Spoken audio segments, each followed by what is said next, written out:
Okay, welcome, good evening. Welcome to the January 14th, 2019 meeting of the Board of Directors of the Sewer Authority Midcoastside.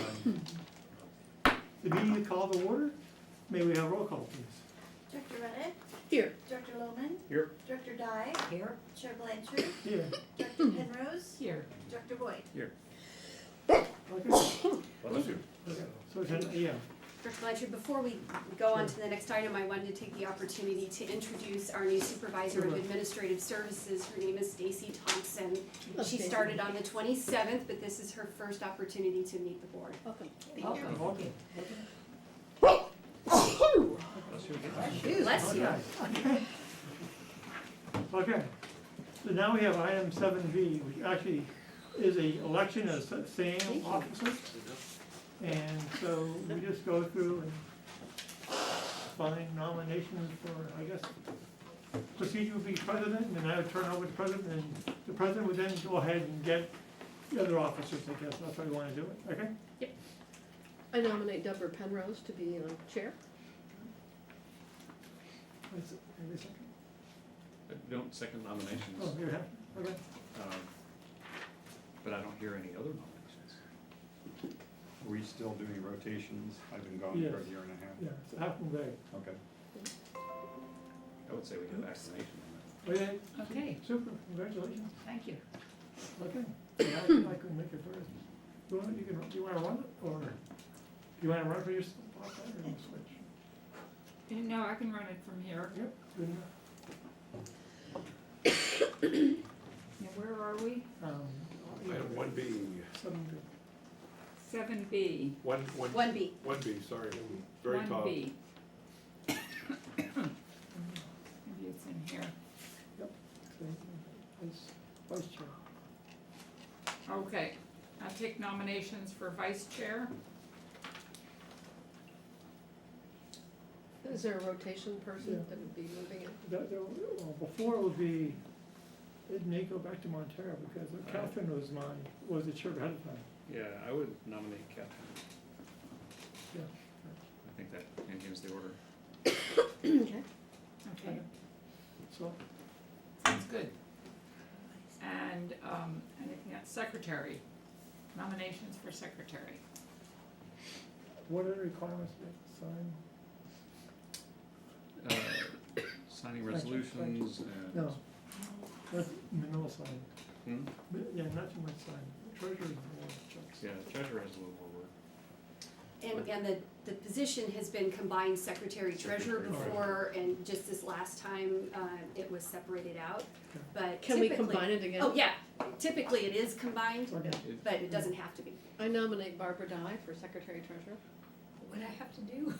It's really hard to do one more thing. See that giant stack? What would you have to do, Debbie? What's the lucky contestant one? Seriously?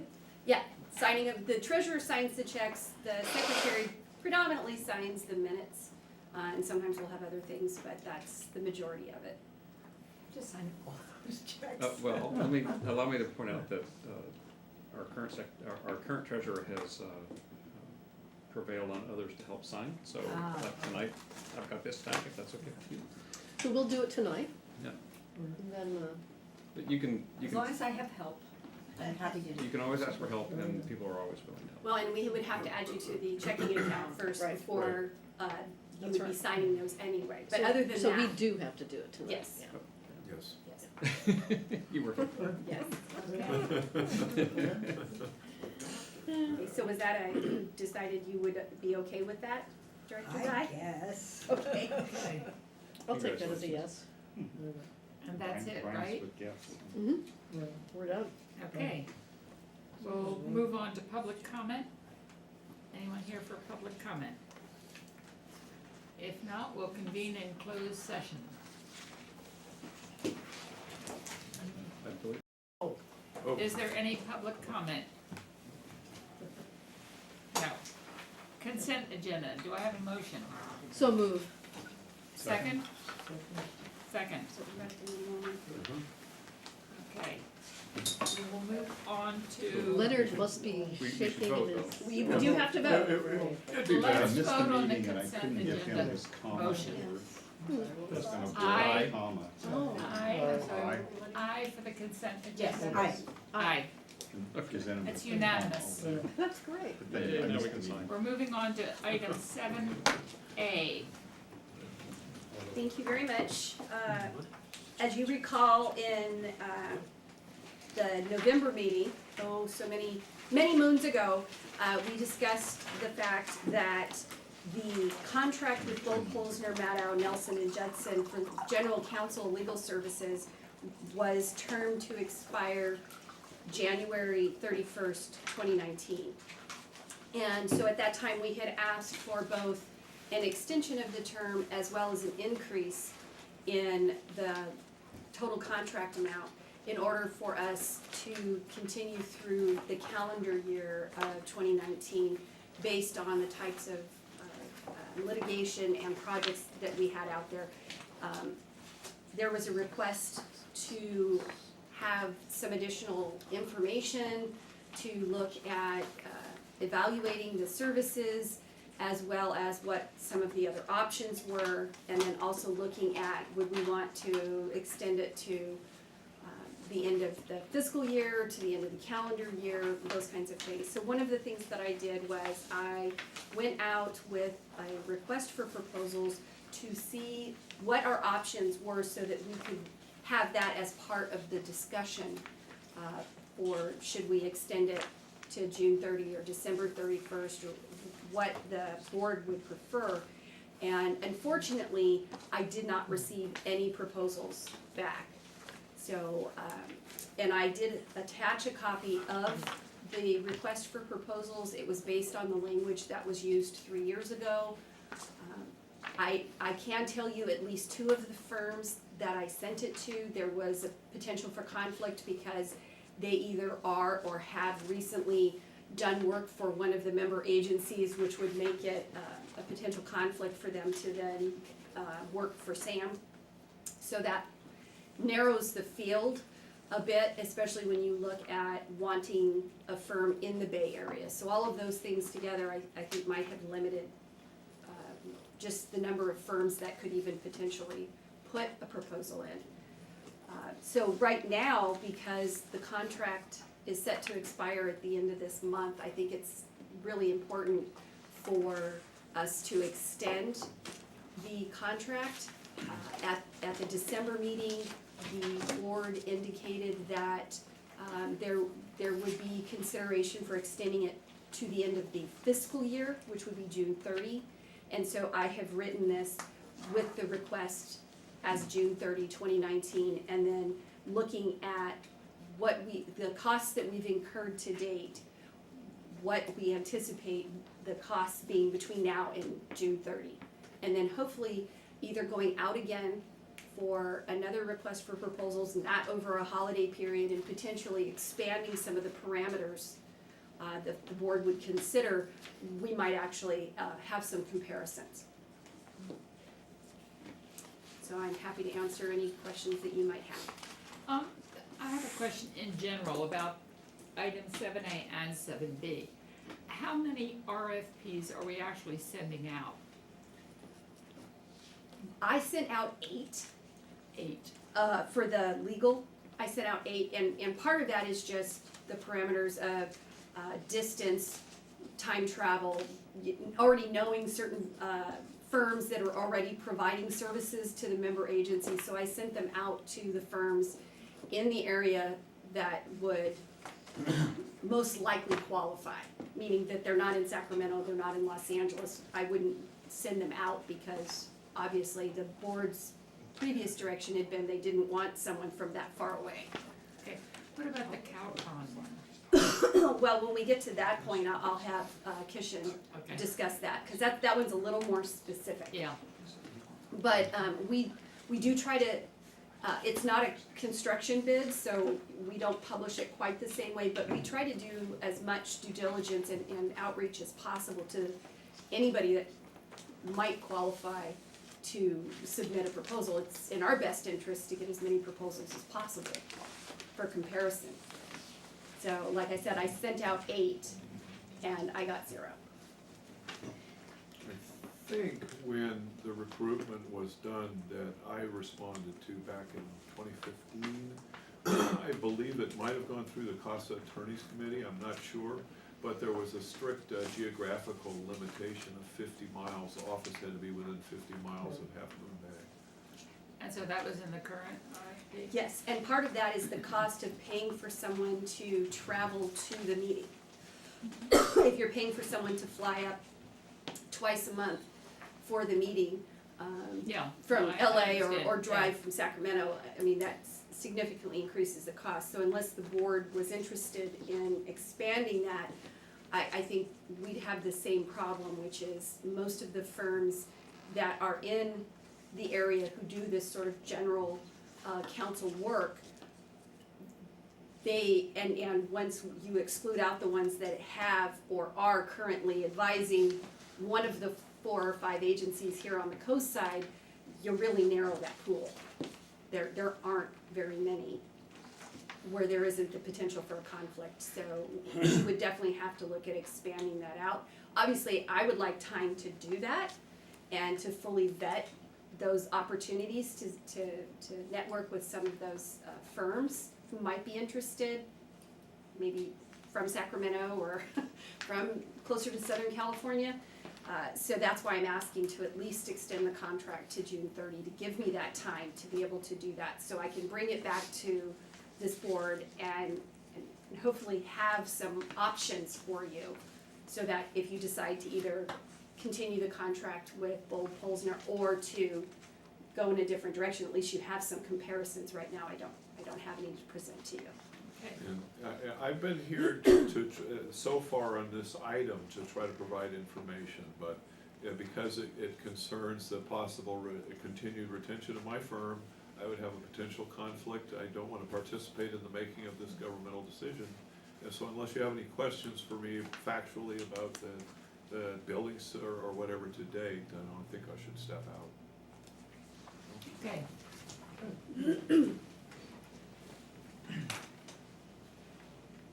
So do we have comments from the board? Seems reasonable to me. That's kind of where we are, we're kind of in a, Scott? you can't just, I like Rick's Kill. comment, it's kind of where we are. It's kinda where we are. Yeah, it seems to me Yes. we need to extend it through June. So move. Second. Okay, everyone in favor? Aye. Aye. Can we call back Carl? Okay, And Before we then, open the do you want me to work please, on the expanding the parameters and bringing that back? yeah, I'd like to see that. Mhm. I'd like to vet a few more firms, please. now, is Yeah. the CASA requirement that we can't hire anybody who's not within 50 miles? No, he just, that was part of the discussion, was you look at those pool of attorneys, and the problem is if you start looking at only those that are within sort of a reasonable driving distance, you narrow it down pretty quickly. So that isn't a requirement. Certainly, I can open it up to, I would assume, those that have offices in California, because we would want them to at least know what they're getting into. But other than that, certainly that opens it up a great deal. Great, thank you. Okay, thank you very much. Okay, Carl, you're gonna get paid through June. So, do we need to vote on this? We did. We did. We just took a vote. It was unanimous. Okay. Didn't say no. I remember making a comment, I don't remember the vote, but I'm sorry, I'm It's thinking. through. multitasking. All right. Yeah. Sign the check, sign the check. We're Oh. moving on to item 7B, and I do have that question Yes, about, so, that maybe About Commissioner can competitive answer. bidding. Yeah, Yes. it seems to me that we are always being limited to making decisions because we only get 1 or 2 bids. And on something as important as this, I'm wondering, what the procedure is for sending out the RFPs, who gets them, how many firms get them? In And the how case- can we expand that? In the case of this RFP, which is basically used for specialized services, electrical maintenance and operations of the treatment plant, staff drafted an RFP with the help of our legal counsel and sent it out to 4 qualified vendors who had bid in the past for similar jobs at SAM itself. We had an RFP for electrical requirements for a chemical control panel, and we had identified 4 electrical vendors who were qualified. So we sent it to the same 4 vendors because this required that the selected vendor should be available within 4 hours of notification of any emergency response. So that was a requirement, especially since we've been having. Is that the thing that limited it to, Okay. is that 4-hour window what limited the number of RFPs going out? No, that was one of the criteria on the RFP. Besides that, we also wanted the vendors to have certain certifications for some specialized equipment, like we have SCADA unit, which is an ignition make, and that has just been implemented, so we wanted somebody who's well versed in that SCADA services, that particular model or that particular supplier. And also we have all the PLCs at pump stations and at the treatment plant, which are of what make ABB make. And therefore we wanted somebody who was certified in that. So these were all the criteria which were listed down in the RFP. So out of which we sent it out to 4 vendors, qualified vendors, and only 2 responded favorably, while the other 2 said that we cannot comply with these conditions completely. So it's I mean, this is the manner in which we went out. We thought we approach these persons who are doing similar work at other wastewater treatment plants and who are well versed with the requirement. It's a very technical aspect because it's not General Electric. You really have to understand both the software and the equipment itself. So you don't want someone who may understand a different type of equipment, because then they may not be able to assist us. And in some cases we have new equipment, in some cases we have older equipment. And so finding a vendor that could service both of those, it's going to narrow it down a little bit. So, and the 4-hour response for sure is going to be part of that. So this is one of 2 responses to one of the 2 bids, and it's the lower bid of the 2 you received, and you have confidence in this firm? It's one of our main contractors, Yeah, I think, seems right now. reasonable to me. And one of the things that we've noted each time we've gone out, either for a bid when it's a construction a project, versus this, which is a service to be provided, is that Calcon has consistently come in lower than the other vendors. And part of that is because they know exactly what they're working with, and they have a lot of history with SAM, and so they have a very good understanding of what that is going to require, whereas a new vendor might want to put a little bit more, I don't wanna say padding, because that sounds bad, but some of the unknown aspects of it might be built into their pricing. They can sharpen their pencil more than some of the other folks Yes. that are less familiar with the equipment. So Thank you, we're yes. totally satisfied with the service we've gotten from them over this past Yes, several over the years. past few years, yes. Thank you. This, just in case, that's like what I just signed for the latest batch of Calcon work. And it's just page after page after page of, here's a thing that we needed to fix, here's a thing we had to replace. And it's very detailed. And it's all over the map, it's never the Yeah. same thing twice. Yeah. It's all the stuff it takes to keep it all running. Thank you. Move Okay. for staff on item B. Pardon me? I move to approve item B for staff. Second. All in favor? Aye. Aye. Did you get that this time, Scott? Hmm. Were you there for the vote this time? Did we vote? We're moving on to item Is that what 7C. mine means? Wait a minute, Authorize the all these general years. manager to issue a purchase order to G3 Engineering Incorporated for the purchase of 2 somethings. Pieces of equipment. Replacement pumps at the Portola pump station in the amount of $62,600. And I'll turn this over to Kishan, because he has the particulars on this project. Thank you. Yeah, so as indicated in the staff report, Portola pump station has got 4 pumps. And out of the 4 pumps, Pump number 3 and 4 are the oldest pumps which have been there in service since 35 years.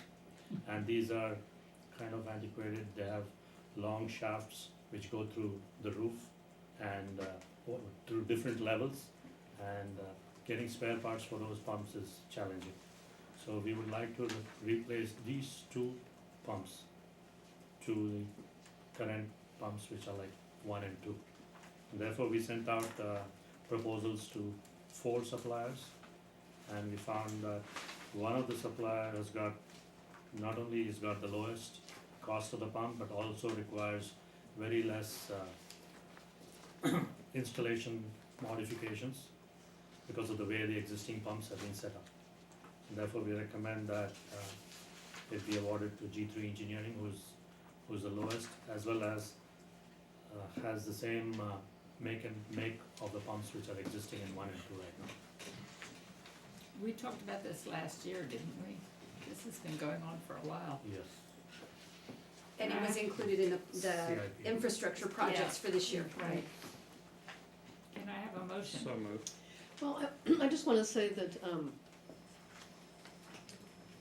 I would only vote aye, on the condition that we register, protest because of a lawsuit, so that we would be agreeing to contribute, under protest.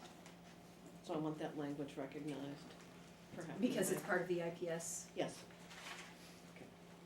We'll make sure that the minutes reflect that. Well, that could be a second to the motion if the amendment is accepted by the maker of the motion. That's one way to do it. did you make that motion? No, No. Dr. Boyd did. I'll second it under the, Sorry that I'm I interrupting don't know your if that's signing. necessary to accept that. No, well, that it protest could, as that's an one way to amendment. make it clear, that's all. I can second it, under Or protest. you can vote that way too. I Yeah. mean, you can announce your vote that way, either way. It's just the minutes that would reflect.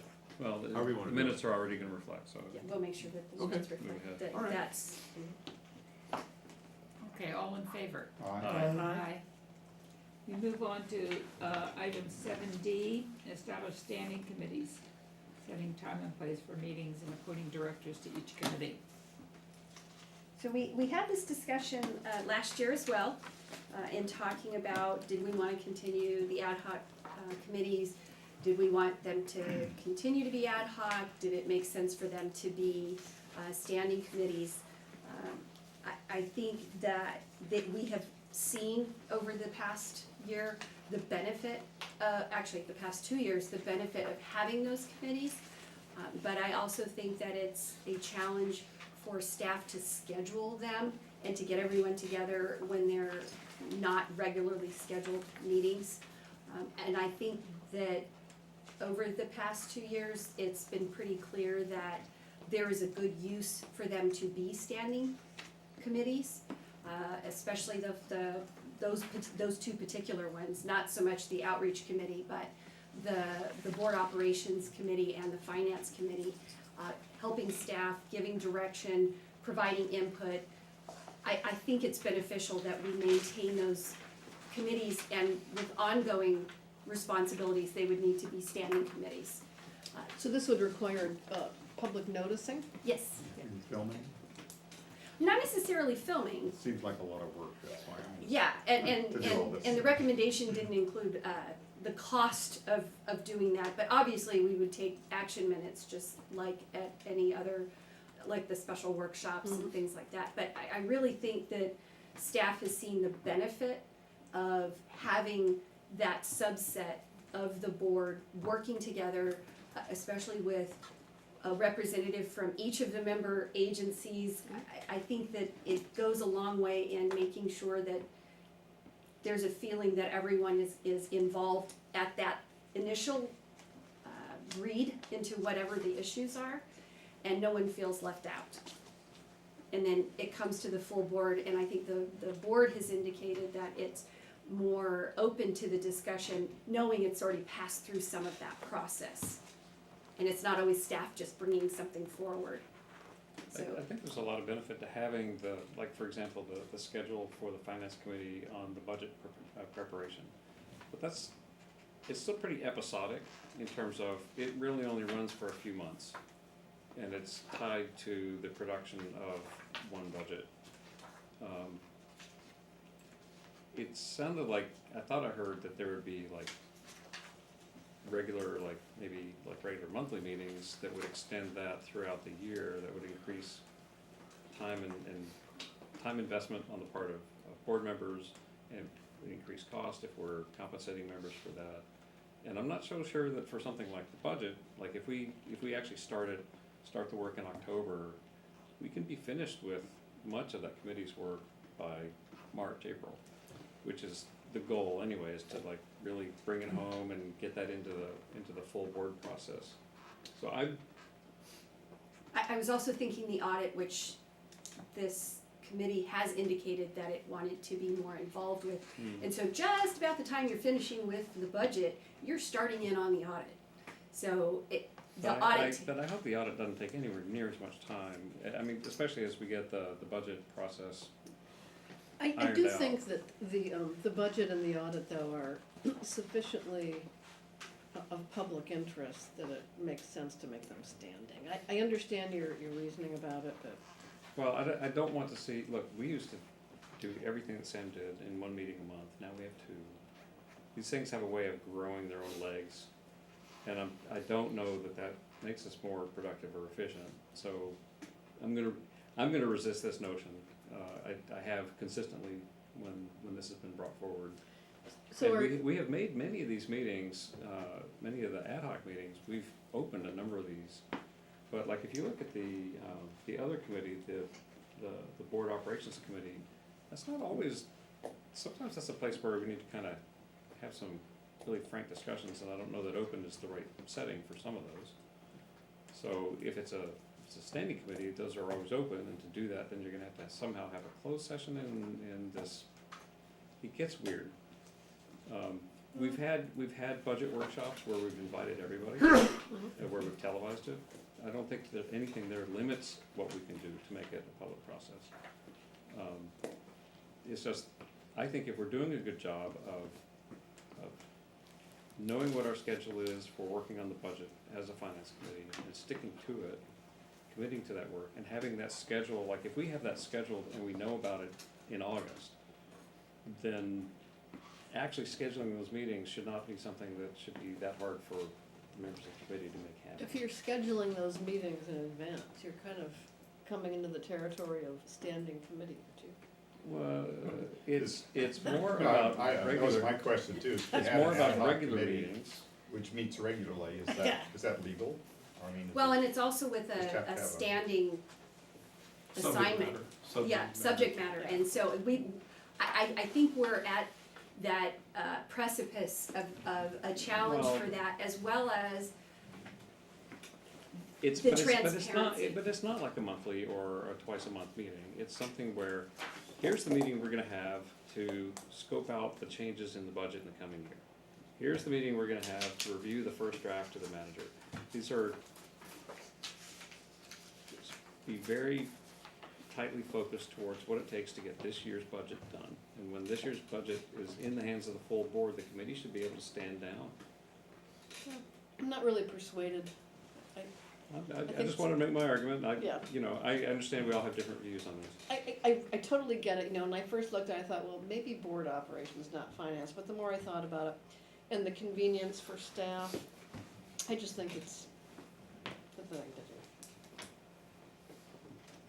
I've had my say. I'm I'm more of comfortable an with ad hoc kind of guy, it just Can we seems, coach you on that? yes, just the number of permanent Senate meetings. Of course, I'm an alternate, so I don't necessarily even be on any of these committees, so. But, You know, well, the thing is, if you schedule it, but then there's nothing really happening, I mean, you could cancel the meeting. It's just, it seems easier in my trying to get everyone together that needs to be part of it. It's a bit of herding cats. I'm It is. I'm trying to keep it, I've been part of that process, Yeah. it can be really ugly. yeah, I know, and hard I'm enough to interested in get trying to everything in. keep it really Yeah. lightweight, lean, and I think ad hoc can do that and can be that. We've had little difficulty getting scheduling done. But some of it has been, we haven't been super clear, like with the budget process. These meetings have to happen by this date. If we get to where we actually establish these finance committee meetings have to happen by this date, and we can't hold the manager responsible for slippage on the budget schedule if we don't facilitate making those dates, you know, if we tie ourselves to that, then I see Beverly trying to solve this problem with what she's, you know, this is a good recommendation that's designed to try to get us to do this job. We could just choose to commit to that too, and it's two different ways of going at it. I'm not fighting Yeah, too hard one way or the other. The other thing is there are really only 4 meetings that you're talking about For finance. for finance. You're talking about January, April, July, and October. Which is why I think it's ad hoc, because it's not that many, it's not something that's supposed to be like, you know, oh, it's Thursday. But how do those Well, line like, I think the up attorney with- has kind of rendered a decision about that. Well, I don't know, he's Yeah, reading. I wanted to look at the provision of the Brown Act, cause I never like to try to commit those to memory, particularly this one. But continuing subject matter jurisdiction is one of the criteria, which is the standing committee. The other one is a meeting schedule fixed by charter, ordinance, resolution, or formal action of the board. So for example, if the board was to say, this is approve this as presented, there would be a schedule of the meetings that would make it a standing committee, plus it's also got subject matter. I mean, I think it's sort of got a little of both, and, you know, I'm gonna contend that should we want to, Mhm. and then I'll just put my pencil down on this, but the subject matter is 1 year's budget. And when that is in the hands of the full board, the committee is done with that task. That for any committee like that, at some point, you will commit to a date for the meeting. The fact that you choose a date doesn't make it a standing committee. No, the fact that the Right. board by formal actions establishes a meeting date, If that would be the different, budget, that's what I was if talking the about. budget schedule says, by this date, the finance committee shall have met, then you're not fixing the date by board action, the committee would do that with the manager. I So mean, it's, you it's could, it's a you're- question of how we choose to go about doing our business, and I think we've got the option, we don't have to be bound into one or the other. That said, if the pleasure of the board is to make it standing, I mean, I think that it's a little Fine. different for the operations committee, because some of the subject matters, for example, I mean, as Director Lohman was saying, is there a personnel committee? No, there's an operations committee, but they serve as a personnel committee. That is a subject matter and it's clear that committee has undertaken that, so. It doesn't, you know, there was a proposal to make 3 standing committees. The board can choose to make 0 or 3 or 1 or 2. I mean, it's all within the scope of Well, this one was What just you can do. recommending the 2. the 2, right? Right. Okay. Because the outreach committee really had a very narrow purpose and really was an ad hoc committee, and obviously the particular project that we were involved in sort of got set aside, so did a lot of that committee work. But just seeing the frequency of the meetings and the need to have them to be able to deal with some of the issues that we have, I see that part of the reason why some things have not gone as smoothly or as timely as they could was trying to get them scheduled. And then I also have received feedback that some members of the public would like to attend, especially the finance committee meetings, and so I don't publish them because they aren't standing committee meetings, but there is a perception that they ought to be, and so that's part of what I'm sharing is this feeling that, especially that one, really, the public should know when those discussions are happening, and so that's part of what my recommendation was trying to also encompass. Yeah, I think the transparency issue is an important one. Given the fact that there's so much public talk out there about what SAM is and isn't, it might make sense, at least for a year, to try a standing committee for finance. I think that's fine, but let me just put a note that I think all of our finance committee meetings in the past year have been opened. and we've had members of the public attend some of these meetings, so it. I don't know, I don't go I to mean, them. people say, but in reality, that's what happened. We did have the meetings, the doors weren't locked, people came in. So, I mean, I understand that people have a perception, and I agree with you, we should work on addressing that perception. But at the same time, the reality is, the meetings have been available, and people have attended, so that's fine. Like I started, you know, I'm not gonna fight the board too hard, I just wanna make sure to make the case. I'm gonna move the staff recommendation. I'm gonna, before you do that, board operations, I'm not available Fridays. I just put a potential one out there. I just picked a date to start the conversation, And so. that's Bridge Day. Oh, I definitely don't wanna sit on that day I'm then. not coming on Bridge Day, I tell you. Oh, okay. Oh, not Baybridge. I don't play bridge, so sorry about that, all right. But I would like to see it changed to, the same day as a SAM meeting. Maybe the second SAM meeting of each month, So the fourth starting Monday. at 5 o'clock or yeah. something like that. So basically, That's what before the we could meeting, try- We could try that. the fourth Monday at 5. At 5, And I know that a couple of times that's the way we've ended up having it, and it seemed convenient. So I'm not Yeah. married to any particular day. 5 or 5:30, do you need a full 2 hours? I don't know, how long do you think it has to be? Why don't we say 5:30? Okay. You can always move it up if it looks like As a we've got special, yeah. big issues. Bring dinner. Stop and get your dinner on your way in. Right. And so the second part of that would be for the chair to determine who's on it. Okay, well, right now, it's, the board operations is Penrose, Blanchard, Slater, Carter. I'm happy to stay on it. Yes, I have a feeling Catherine would be too. Yeah. I have that same. Does feeling. anybody else wanna be on it? And I'm assuming, once again, we wanna stick with a representative from each of the Yes. member agencies. And for And the, for finance, well, I put Director Dye because it had been Director Warren, and Director Dye did attend at the last one, so I just put her name in there. I'm happy to stay on that committee. okay, I'm happy to stay on. Director Boyd, I think Director Loma is very likely gonna be the one I'm- lining up on that. I'll be happy to be a placeholder, but I kinda have a suspicion. We'll see later. okay. Still Was there a working on it. second? And I know there wasn't a vote. There wasn't a second, there was a motion. Second, All in favor? aye. Aye. Aye. And with due respect, no. I'm just gonna abstain. Thank you for over letting here me just make my because case. I want people who care more to, Okay, there, so I don't have a dog in the fight, so. Ruddock died, Blanchard and Penrose said aye, and Lohman abstained, and Boyd said no. Okay, a friendly, A friendly note. so we move on to item 8A, monthly manager's report.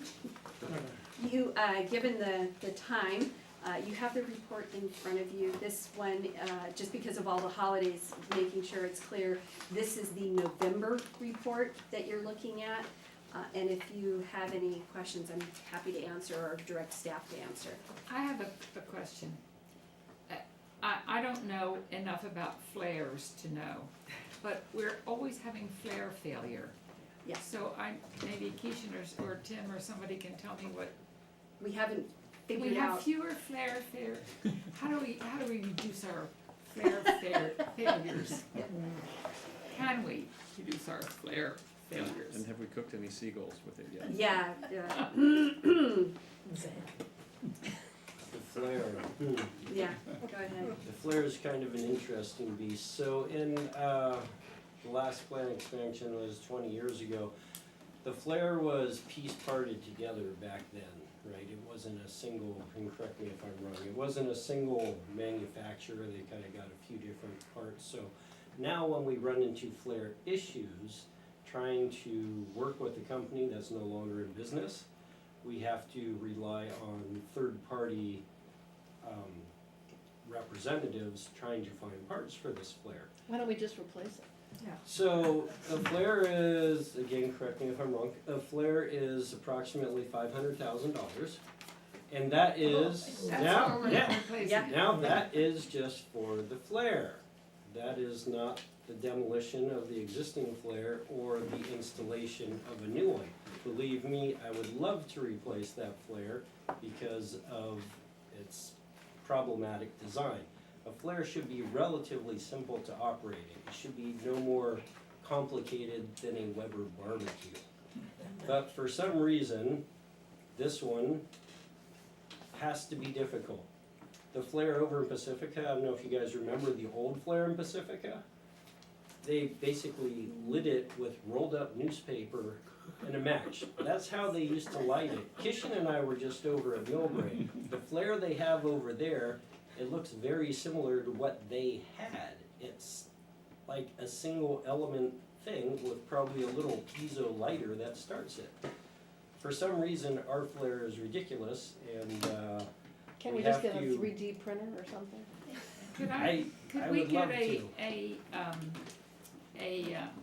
a list of all of the costs of flare repair for the past several years? But it's gonna be another one tomorrow because R.F. McDonald's coming in tomorrow, cause currently the flare, and I know we've said before, as long as we can restart it, it's not failed. But at this point, we have R.F. McDonald coming in tomorrow because we can't run the flare right now, it won't start. For whatever reason, so R.F. McDonald coming tomorrow, they'll get it started. It's lockout 28, in case you were curious, which is a main flame fail.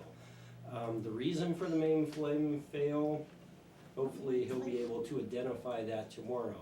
Could be the ocular, could be the igniter, could be something else, we're not sure yet. We will find out more tomorrow.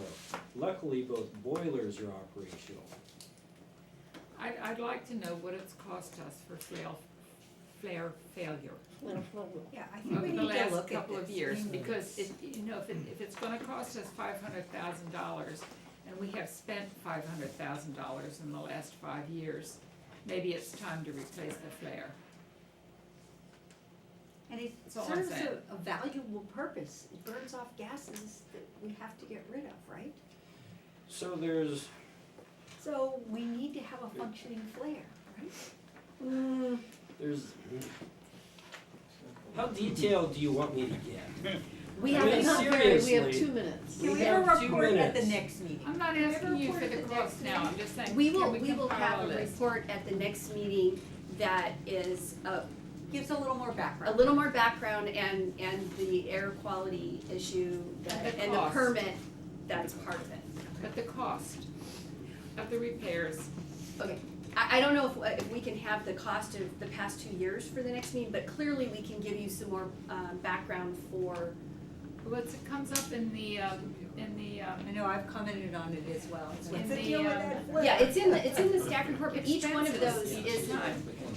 it's For not a different reason, I understand that. Yeah. I just would like an overall view Yeah. of what the total cost has been for the past 5 years, say. Jennifer Aniston worked for If the it's not 5, then 3, but enough times that we can see how Yes. much You're we're doing your scarf right Yes. spending. now with a little flare, actually. Yeah. We will provide that as well as the information on Yes, that's great, what, flare or not to flare.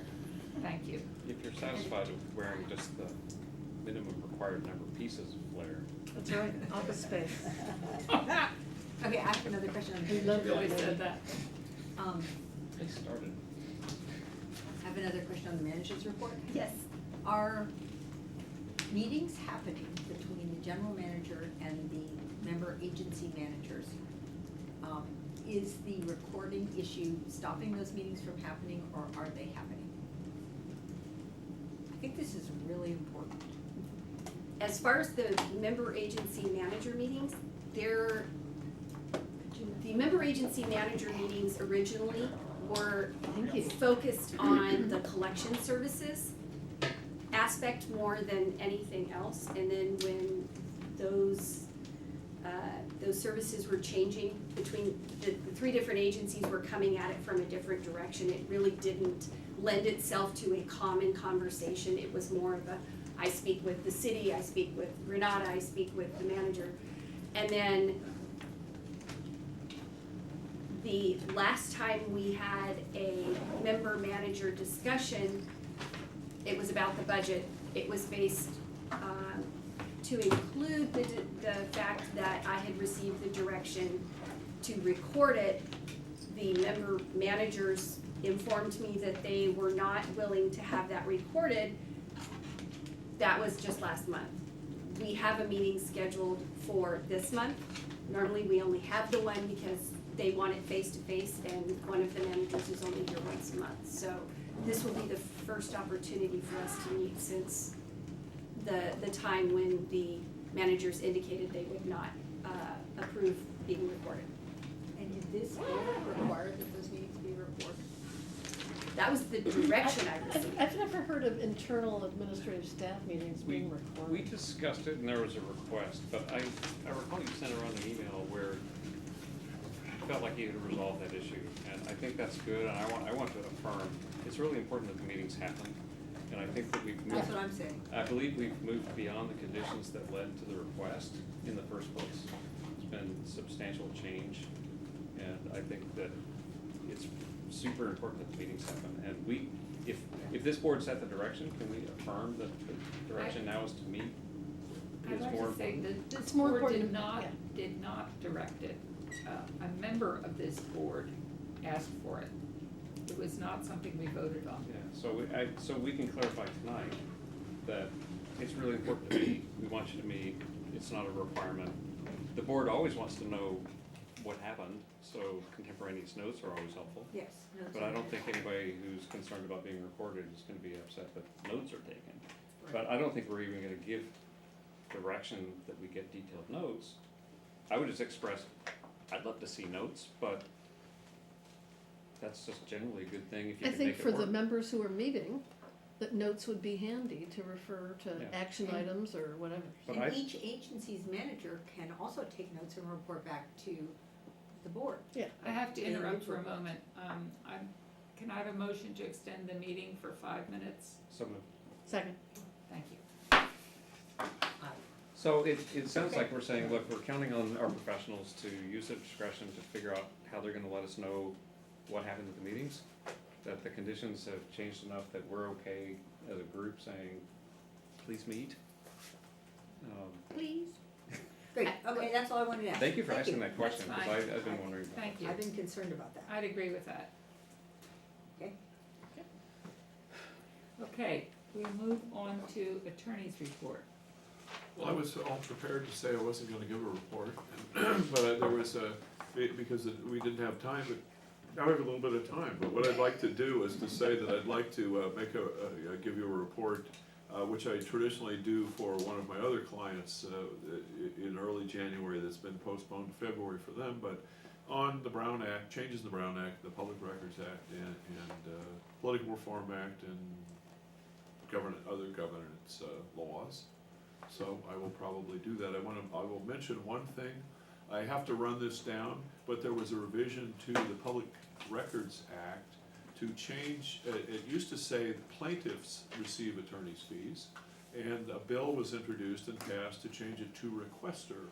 And there was a case that I actually reported on to the attorneys committee where the court reasoned that the Public Records Act did not allow fees in a situation where a third party whose records or had an interest in records would file a lawsuit to prevent them from being released, and then the requesting party prevailed in that separate lawsuit should get fees under the Public Records Act. So this seems to be a tweak to allow attorney's fees to take place under those circumstances. But I don't know, I'll have to run that down.